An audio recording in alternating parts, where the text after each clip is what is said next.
Hi, Jeff Higley with Hotel News Now. We're here at LA Live at the end of day 2 of the 2016 America's Lodging Investment Summit. Another good day of conference. Lots of activity in the main public space. Lots of activity in the breakout space. So, Sean, what are your thoughts about the takeaway for today? You know, today it seemed like there was a lot of conversation about consolidation in general, but really a lot of conversation about the overall impacts of the Marriott Starwood deal, where that's heading, how that's going to impact other businesses in the hotel industry. And there's also a lot of conversation that possibly the buying power of this new Marwood company that might actually benefit a lot of the smaller players.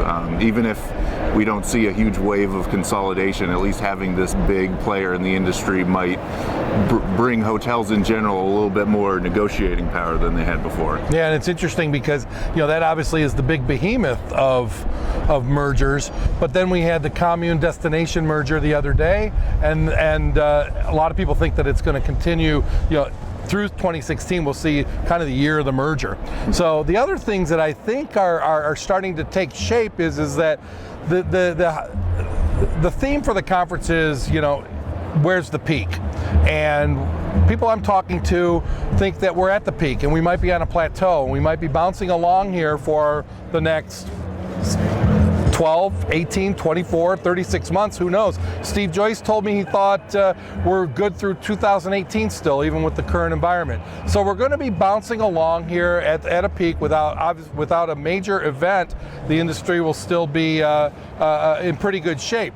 Yes, the bid-ask gap is getting wider when it comes to transactions, but I'm seeing a lot of flip-flopping. I'm hearing a lot of flip-flopping. Guys that were buyers for the last few years are now saying, hey, maybe it's time to sell, and guys that were sellers are now saying, maybe it's time to buy. So it's an interesting dichotomy going on that could really benefit the industry to extend this good times because people are taking different roles. Yeah, I think there's a sense of kind of just feeling out how to deal with 2016. It's a different landscape than what we had last year.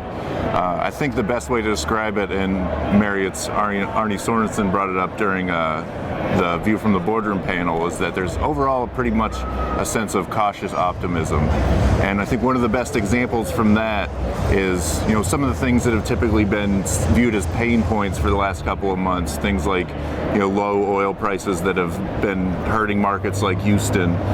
Actually, some people are viewing these as a long-term positive, and, you know, those low oil prices will translate to low gas prices during the heavy travel season, so maybe we'll see more domestic travel, and that can, you know, it might still hurt in Houston, but it'll help everywhere else in the country. So it seems like there's this kind of tempered optimism that's really taking over, at least in the second day. So there you have it. We had cautiously optimistic, the buzzword of the decade coming out of the recession in 09 and 10 and 11. It went away for a couple years, and now it's reappearing. So he's Sean McCracken, the news editor for Hotel News Now. I'm Jeff Higley. Thanks for tuning in. We'll talk to you later.